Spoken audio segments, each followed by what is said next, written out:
എല്ലാ സുഹൃത്തുക്കൾക്കും പുതിയൊരു വീഡിയോയിലേക്ക് ഹാർദമായ സ്വാഗതം. ഹേമ കമ്മിറ്റി റിപ്പോർട്ട് വന്ന് നമ്മുടെ നടന്മാരൊക്കെ വാനോളം മുട്ടി നിന്ന് മറിഞ്ഞടിച്ച് താഴത്തേക്ക് വീണിരിക്കുകയാണല്ലോ. അങ്ങനെ ഇരിക്കുന്ന സാഹചര്യത്തിലാണ് നമ്മുടെ കഥ നടക്കുന്നത് കേരളത്തിലാണോ? അല്ല. ജമ്മു കാശ്മീരിലാണോ? അല്ല. നമ്മുടെ കഥ നടക്കുന്നത് തമിഴ്നാട്ടിലാണ് സുഹൃത്തുക്കളെ, തമിഴ്നാട്ടിലാണ്.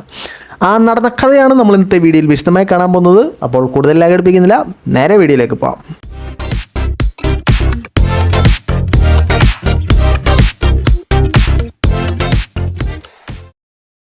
നമ്മുടെ പ്രധാന വിഷയത്തിലേക്ക് കടക്കുന്നതിന് മുമ്പേ ആരും അങ്ങോട്ട് സബ്സ്ക്രൈബ് ചെയ്യുന്നില്ല കേട്ടോ.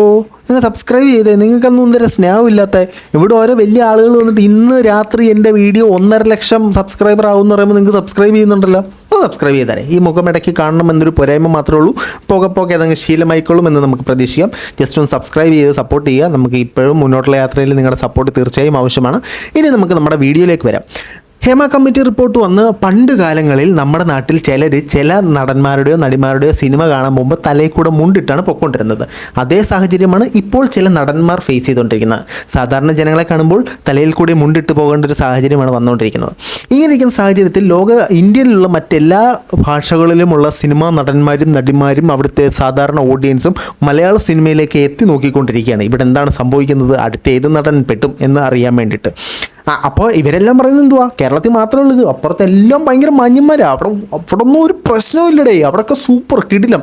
അങ്ങനെ ഒരു നടൻ പറഞ്ഞതിൻ്റെ ഒരു സ്ക്രീൻഷോട്ട് ഞാൻ ഇവിടെ വെക്കാം, ഒന്ന് കണ്ടു.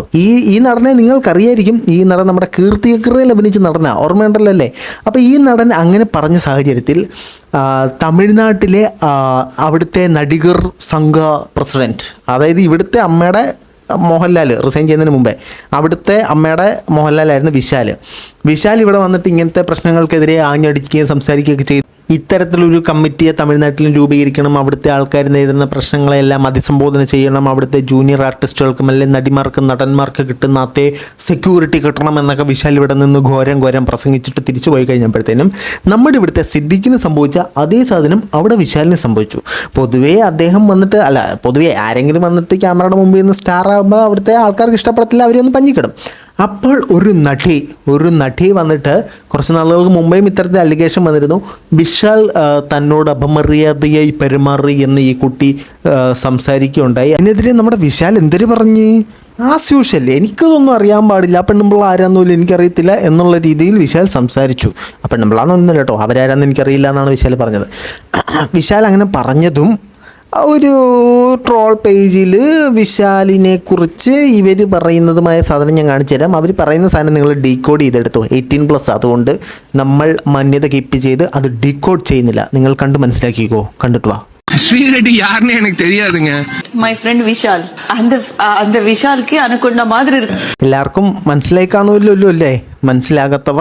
മനസ്സിലായവരോട് ചോദിച്ചു കഴിഞ്ഞാൽ മനസ്സിലായവർ നിങ്ങൾക്ക് മനസ്സിലാക്കിച്ച് തരും. ഓക്കെ. അപ്പോൾ അങ്ങനെ ഇരിക്കുന്ന സാഹചര്യത്തിൽ വിശാൽ വന്നിട്ട് എനിക്ക് അവരാരാന്നറിയാൻ പാടില്ല എന്ന് പറഞ്ഞു. അത് നിങ്ങൾ ആ വീഡിയോ കണ്ടിട്ടുണ്ടാവും.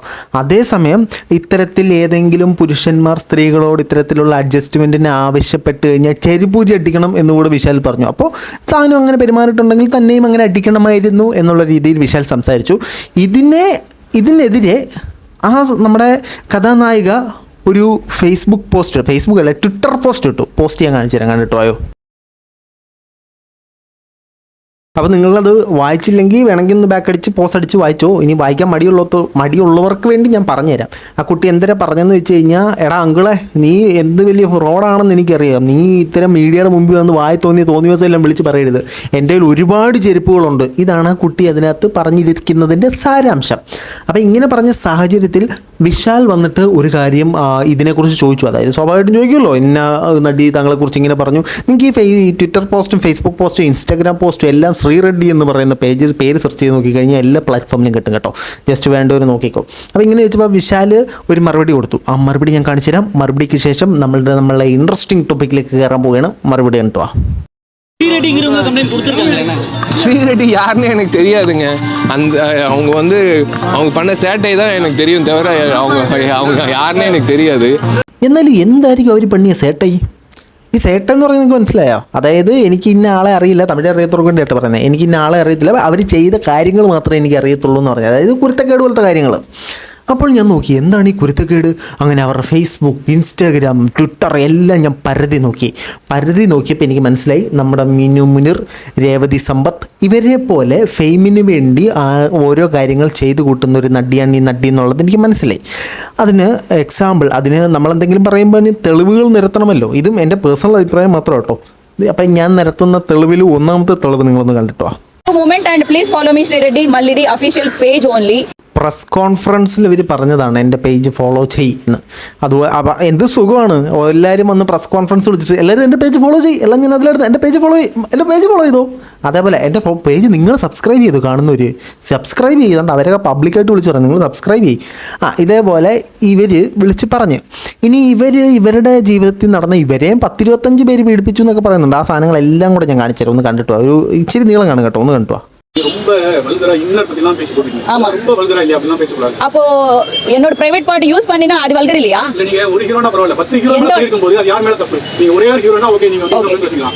ஒரு ஹீரோவா நெக்ஸ்ட் ஒன் டே. ஓகே, இப்போ அந்த மேல்ஸ் கரெக்ட், நீ தான் மேல் தான். இப்போ மேல்ஸ் பத்தி உங்களுக்கு சப்போர்ட் பண்றியா? சப்போர்ட் பண்ணல. கேக்கும். அப்போ ஒரு ஆள்னா பரவாயில்ல, தொடர்ந்து பண்ணிட்டே இருக்கும்போது உங்க மேல தப்பு இல்லையா? நீங்க ஏன் அட்ஜஸ்ட் பண்ணீங்க? நான் தப்பு பண்ணிட்டேன் already. I agreed. This thing is happening in the movie industry. I don't want to allow this. Bed மேல அப்படி காட்டணும், இப்படி காட்டணும், அண்ட் அப்படி சாட்டிஸ்ஃபை பண்ணணும், இப்படி சாட்டிஸ்ஃபை பண்ணணும், அது முடிஞ்சிருச்சு. ஆர்டிஸ்ட் யூஸ் பண்ணியாச்சு. இங்க காட்டுங்க, அங்க காட்டுங்க, அப்படி போஸ் கொடுங்க, இப்படி போஸ் கொடுங்க அன்னு சொல்லிட்டு அந்த டைரக்டருக்கு எந்த மாதிரி பாக்கணும்னு திங்க் பண்ணியாச்சோ அந்த மாதிரி ஷூட் பண்றது, அப்புறமா ரிஜெக்ட் பண்றது, இந்த மாதிரி கஷ்டம் இருக்கிறதுன்னு சொல்றதுக்கு சார் எல்லாரும் மூவி இண்டஸ்ட்ரியில பார்த்தா நீங்க கூட பாருங்க, இது எல்லாரும் பார்த்து நீங்க தான் நியாயம் சொல்லுங்க அனு உட்காந்துட்டாக்கா. என்ன தப்பு இருக்காக்கா? யாராவது 10 வாட்டிக்கு மேல ஏமாறுவாங்களா? ஒரு வாட்டி ஏமாந்தோம், 2வது வாட்டி ஏமாந்தோம், 3வது வாட்டி. நீ இவ்ளோ அலிகேஷன் வைக்கிற அளவுக்கு ஏமாந்துகிட்டே இருப்பியா? லிஸ்ட் என்னோட லிஸ்ட் பாத்தீங்கன்னா ஒரு 20-25% மேல இருக்காது. அந்த 20-25 அது எப்படி 20 people கிட்ட எப்படி ஏமாறுவேன்? நான் தூங்கின எல்லாரும் they are big producers, big directors, producer. ഇവര് ഭയങ്കര ഇതാട്ടോ, ടാക്ടിക്സാ. അപ്പോൾ നമ്മൾ ഒരു കുറേ പേര് ചോദ്യം ചോദിക്കില്ല പത്രക്കാർ. അപ്പോൾ അതിൽ ആരെങ്കിലും ഇവരോട് എന്തെങ്കിലും ചോദിച്ചു കഴിഞ്ഞാൽ നിന്റെ കണ്ണിലറിയാലോ നീ എൻ്റെ ഫാൻ ഉടറക്കൊച്ച് കള്ള, ആ ഒരു സ്റ്റൈലിൽ ഇവർ സംസാരിച്ചോളാം. അപ്പോൾ ഇതിനകത്ത് കുറേ പേര് ആണുങ്ങളെ സപ്പോർട്ട് ചെയ്യുമ്പോഴത്തേനും അതിൻ്റെ ആണുങ്ങളെ സപ്പോർട്ട് ചെയ്യണം, നിങ്ങൾക്ക് ആ ഫീലിംഗ് അറിയാമോ? ഇതൊക്കെയാണ് തർജ്ജമ കേട്ടോ, തമിഴ് മലയാളം മനസ്സിലാകാത്തവർക്ക് വേണ്ടിയിട്ട്. അപ്പോൾ ഒരാൾ ചോദിക്കുന്നുണ്ട്, ഒരാളുടെ അടുത്ത് നമ്മൾ തെറ്റ് പറ്റും, 2 പേരുടെ അടുത്ത് നമ്മൾ അബദ്ധം പറ്റും, ഇതെങ്ങനെ 25 പേരുടെ അടുത്ത് അബദ്ധം പറ്റുന്നത്? ഇത് തന്നെയാണ് നമ്മുടെ രണ്ടാമത്തെ ഇൻ്റർവ്യൂവിൽ ഷക്കീലും ചോദിക്കുന്നത്. 1-2 തവണ ഇത് ഇങ്ങനെ സംഭവിക്കുന്നത്, എങ്ങനെയാണ് 20-25 തവണ സംഭവിക്കുന്നത്? കാരണം 25 പേരാണ് ഈ കുട്ടിയെ പീഡിപ്പിച്ചെന്ന് പറഞ്ഞു. ഇത് നമ്മുടെ ഇവിടുത്തെ സംഭവങ്ങളുമായിട്ടൊരു ചെറിയ ചായകാച്ചൽ നിങ്ങൾക്ക് ഫീൽ ചെയ്യുന്നില്ലേ? എനിക്ക് ഫീൽ ചെയ്തു. ആ ചായകാച്ചൽ മനസ്സിലായൊരു കമൻറ്റ് ചെയ്യുക.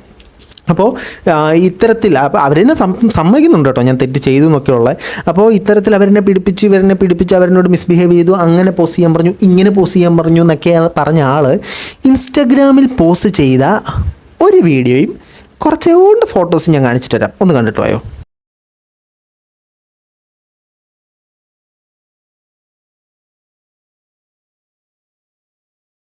എടാ, ഇവരാണ് വലിയ കാര്യത്തിൽ ഇരുന്ന് പുണ്യവതിയായിട്ട് ഡയലോഗ് പറഞ്ഞുകൊണ്ടിരിക്കുന്നത്. ഇവരെ കണ്ടപ്പോൾ എനിക്ക് നമ്മുടെ രേവതി സമ്പത്തിൻ്റെ തന്നെയാണ് ഓർമ്മ വന്നത്. ഈ സെയിം സാധനം രേവതി സമ്പത്തിൻ്റെ ഒരു വീഡിയോ നമ്മൾ ഇട്ടിട്ടുണ്ട്, നിങ്ങളെല്ലാവരും കാണണം, ഞാൻ ഐ ബട്ടണിൽ കൊടുത്തേക്കാം.